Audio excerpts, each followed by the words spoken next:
Welcome to the weekly live broadcast of Turtle WoW News with Vrograg. I'm your news anchor orc, Vrograg Fishslayer, here to bring you all the top server news for the week of March 4th, 2025. I'm the orc, and here's the news. This week has been a slow week for big announcements and updates, but two stories did fall through the cracks that I'd like to bring up. The first one was a follow-up post in the server status channel of the main Turtle WoW Discord, mentioning a mid-patch itemization balance update.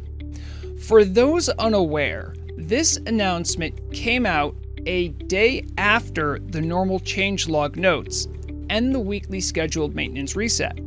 It featured 20 small adjustments being made primarily to end-game raider gear, though Solobies don't have to worry about it.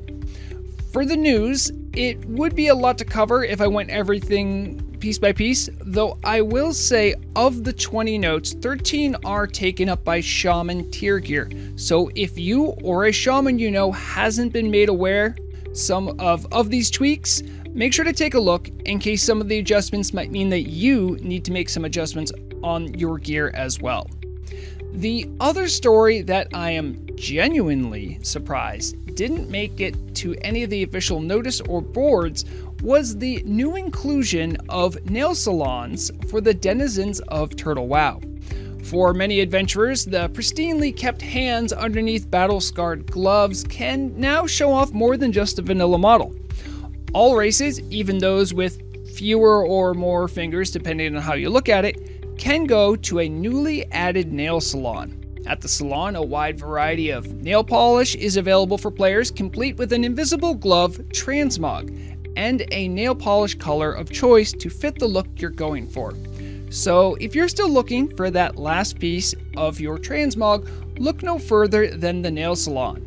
For the Alliance, the salon should be situated near the barbershop, and for the Horde, a newly emptied alcove in the upper terrace of Undercity has had a nail salon installed with a barbershop.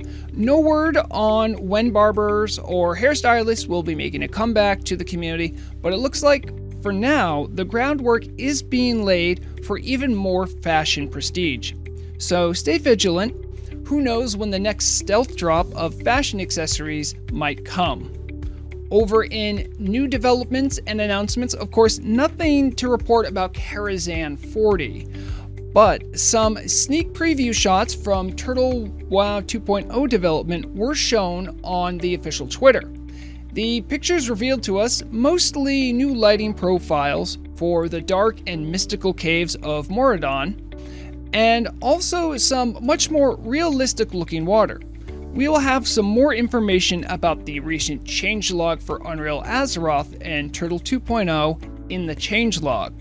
But these images do show that the development team is getting a little bit more bold with showing off their work, which will do a lot to remind the world of their efforts. We'll be taking a closer look, as I mentioned, so make sure to stay tuned. Other upcoming content teasers this week also included a showcase of 4 pictures created by Lionel Schramm, who, if you didn't already know, does art for the Turtle team. The new standout is a dramatic action shot of a warlock fighting a paladin wearing the yet-to-be-released Tier 3.5 gear for their respective classes. The 3 others have been previously shown, however, one of them stirred my curiosity. The ominous night scene that you'll see in the upper right of a human fortress, there's more than what seems to be there. There was a previously released loading screen posted back in January that had a fully rendered image that was very similar to this one. Those with a keen eye and a good memory might be able to glean more details than I have. So, as always, pay attention to Turtle social media to stay ahead of the hype train. That is all we have for top news this week. Next up, we have Market Watch. Welcome to Market Watch for this week. I'm your market analyst, Vrograg Fishslayer. All our data is gathered from numbers provided by WoWauctions.net, the industry leader in auction house reports. I throw it all together to make indexes of various market sectors, as well as the S&V 200 an index of the 200 biggest and most influential commodities in the economy. So let's get to the markets. First to Tel'abim, where the Alliance S&V 200 took a hit this week, losing 10% and closing the week at 4 gold, 2 silver. The Horde S&V 200, meanwhile, traded steady with normal weekend market appreciation and earning only a few extra silver on the week to finish at 4 gold, 90.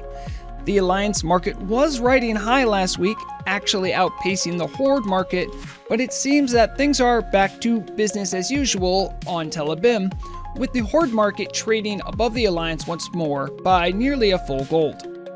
An interesting market trend I've seen on Tel'abim was that both factions are showing slow but steady market appreciation in the herbalism sector. Both the Alliance and Horde markets are showing upward trend lines as their weekend highs keep pushing the indexes higher and higher.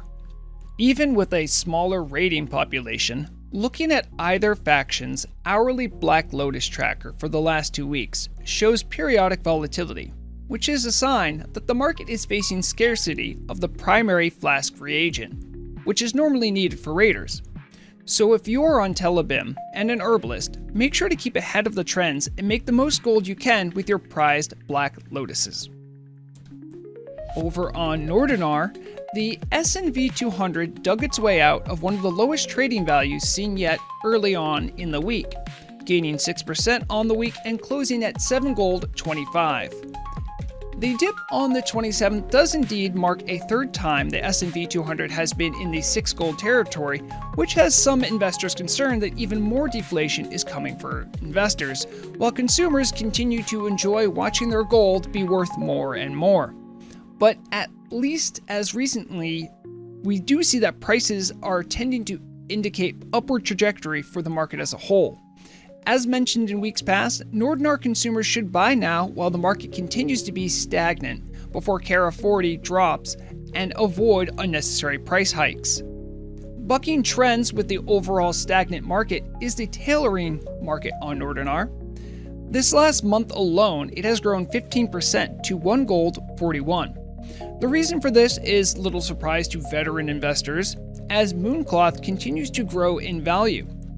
The weekly hourly tracker shows that the cooldown cloth jumped up by a similar 16%. The cause for this is likely the arcane resist gear desired by those preparing for Kara 40, and wise consumers are buying Mooncloth needed for the resistance set now, while prices are comparatively low. So if you're still in need, buy now before scarcity makes your coin purse empty. Before we finish Market Watch, Shellcoin closed this week on Nordanaar at 23 gold 98, down about 50 silver, and on the month is trading just about even. Tel'abim Shellcoins closed the week up at 10 gold 39, up 10 silver, and are nearly up 15% this month. Remember, it's never too late to say no to a bad investment idea, but at least on Tel'abim, returns did look strong. That's all we have for Market Watch this week. I hope you found some of the information here useful. Make sure to use wowauctions.net for all of your own market research. Remember to keep an eye on your coin, otherwise someone else will for you. Now let's shoot over to the Community Bulletin. Welcome to this week's Community Bulletin. It's a posting and celebration of player-made events and goings-on in your turtle community. Let's see what the players have been up to. A new organization has entered the roleplay scene this last week, the Layspark Vanguard. They hosted an event on the 28th, acting as a recruitment drive. This organization, based in Alathalas, seeks to recruit those dedicated to the cause of studying and protecting the ley lines of Azeroth from those who might corrupt or destroy them. So if you have a studious character interested in the magical arts, make sure to keep an eye out for this new organization and to see if you can help out. I've been following along with the newly formed United Shuhalo tribe and their story. This last weekend, the tribe sought counsel from Keeper Remulos about the fate of a one-time enemy of theirs, Galapu.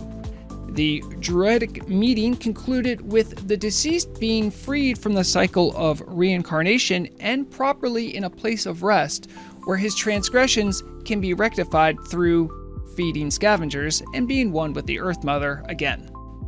Days later, the group concluded this storyline with a meeting in Bloodhoof Village and a small ceremony thereafter. Expect more to come from the Torn-only roleplay group as the herd grows and expands, though it does seem some Druidic Order members and Horde allies can be seen at their events as well. Also, this last weekend marked a milestone for the second Gurubashi Empire. They hosted an event for sympathetic trolls and allies to the newly emerging empire to finish what they started weeks ago and fully cleared out Zul'Gurub. I was fortunate enough to be able to participate with my correspondent Shabiji.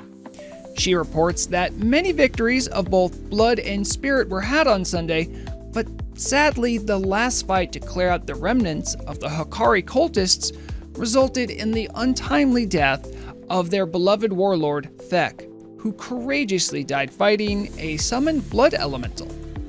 The Gurubashi Empire now seems poised to start calling Zul'Gurub their own, and perhaps even begin projecting power out from their ancestral home. In the PvP world, the 28th also saw an event hosted by Turtle WoW veteran Zverhal, known as the Turtlest Alterac Valley ever, which claimed to be the most slow, methodical, and in the spirit of vanilla AV in some time. The event posting even claims the battle took a whopping 5 hours and 47 minutes, and as part of the event, the player with the most killing blows was Halthone, with a massive 306 kills to their credit. Remember, quirky and fun events like this are posted in the event channel too. It's not all roleplay, so Battleground enjoyers make sure to keep an eye on coming events. Coming up this week, the People's Militia are meeting on the 6th at Sentinel Hill, though rumor has it this meeting might be to fight some lingering darkness stalking the lands of Westfall, and isn't a response to the looming threat of the Gurubashi Empire reborn just south of the Farming Peninsula. Any able-bodied members of the Alliance or worshippers of the light are welcome to attend. The mission starts at 6 p.m. server time, and bringing a light source might come in handy, so be advised. On the 5th, the Argent Templars are conducting a mission of great importance to the denizens of Ashenvale. So dire is the need for heroes that members of the Horde and Alliance are welcome to join, so long as they wish to work against the dark corruption that threatens the land, since it was recently discovered that a fragment of Medivh's fell-tainted magic was residing in the forest. Though the Night Elves and Orcs contest the zone of Ashenvale publicly, a powerful demonic entity such as this does pose a mutually assured destructive force in the region. So any with a vested interest in the health and well-being of Kalimdor are encouraged to join in this continuing saga from the Argent Templars to remove demonic hosts from Azeroth. Muster begins at 4 p.m. server time outside of the Splinter Tree post. And speaking of crusades, there is word spreading that the Scarlet Legion, in an effort to fund their expanding campaign against the undead, will soon be hosting a war effort fundraiser. So as always, keep an eye out on the event channel to keep on top of any fun and exciting new events happening in your community. That's all we have for this week's Community Bulletin. Now let's go over to the changelog. We have 2 changelogs to examine this week, one for the development on Turtle 2.0 and Unreal Azeroth, and then we'll switch over to the normal weekly live server changelog for the week. First, let's see how Unreal Azeroth is coming along with this week's changelog roundup. This week, in me finding new and unusual ways to annoy Cenarius, I learned a good deal about migration of existing assets, sounds, and effects in their efforts to recreate Vanilla WoW. Although I learned this, I also learned that the Unreal Azeroth team do in fact have access to the Turtle WoW development server, but they don't have access to the live server. This may help them when they need to get data from custom Turtle WoW items or spells. But through my questioning, I'm also learning that a good deal of content doesn't actually require Turtle WoW access. Things as simple as spell cooldowns and something more complex as spell formula are in the process of being integrated into the new system. Here we can see an example of such datasheets that are needed to calculate things like mana cost per second. A surprisingly technical work. Also this week, the Turtle team posted some screenshots shared of internal pictures from Turtle WoW 2.0, and they were made public. Though this exclusive changelog, we can better understand what is meant by volumetric lighting, as the image shows light being refracted in the Misty Cave system in a novel way. This system might look great in place for right now in Mordanaar, though we should keep in mind that this isn't the final product. But it does act as a nice milestone to see the fruit of the Unreal Azeroth team's labors. During my weekly grilling of Cenarius, I made the mistake of asking what exactly is a WMO, knowledge which I will now impart upon you, dear viewers, in the hopes to better educate you all for the future changelogs. Vanilla WoW has primarily three types of 3D objects: ADT, M2, and WMO. ADT acts as a kind of base or landscape for M2 and WMOs to be placed, and has no other real purpose other than calculating relative height within the area. M2s are the smaller sister objects to WMO. Small items on tables, subtle particle effects, and the like are M2s, and work alongside WMOs to make the world alive. WMOs are the big 3D objects, your buildings, your dungeons, with the added functionality of having their own lighting effects, which helps us understand the notion of a modern WMO fog, which is being worked on. Alright, that's enough education for now. Let's take a look at last week's changelog for the live server and see what is changing on in your world of Warcraft. This Turtle WoW changelog covers the February 26th log, which had 14 changes. Let's take a look at the most impactful ones with this week's roundup. It seems that a cruel prank organized by the Scarlet Crusade was discovered last week by various paladins. The overzealous Scarlet Order of Paladins sought to make what they considered less righteous paladins question their faith by handing out doctored copies of the widely used Librum of the Faithful manuscript, which was recently uncovered in the Lower Karazhan raid instance. The maliciously shaped manuscript included doctored pages that made paladins get locked out of using their consecration ability, making the powerful tome next to useless for protective paladins. Fortunately, the cruel designs were discovered, and paladins have been instructed to remove the cleverly hidden watermark on page 34 to have their consecrations work again as normal.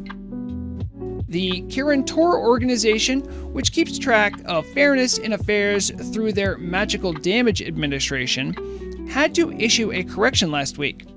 Several types of wielders of magic have abilities that activate when a spell they cast is fully or partially resisted.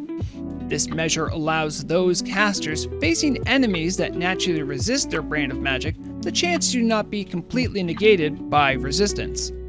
However, the custom-made Weave of Magic, responsible for detecting spell resists, was also detecting spell vulnerabilities as though they were resists. This matter was discovered after a fire mage blasted her way through dozens of bog beasts in Ongoro. The tar pit creatures are known to be vulnerable to fire magic, but researchers found trace amounts of arcane damage being done to them as well, which was discovered to be coming from the Arcane Surge spell. This spell is only activated when a mage's spell is resisted, and led to the discovery and correction for many magic users the world over. The newly formed Gnome City in Western Dunmoreau, Gnome Reclamation Facility, was recently handed a warning by the Alliance Flight Administration for unlicensed use of flight accelerants.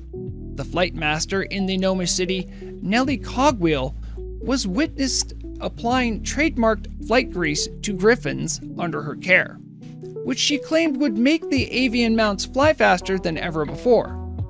There was no discernible speed change for the beasts of burden, but the wide application of the grease was causing a flight deck hazard so bad that it led to Nellie slipping through the very floor she was required to be posted at. This was causing numerous flight delays for gnomes trying to leave their fair city. Nellie has since gone on to record and promise to stop using the grease and remain at her designated flight post, though the trademark grease's whereabouts remain unknown.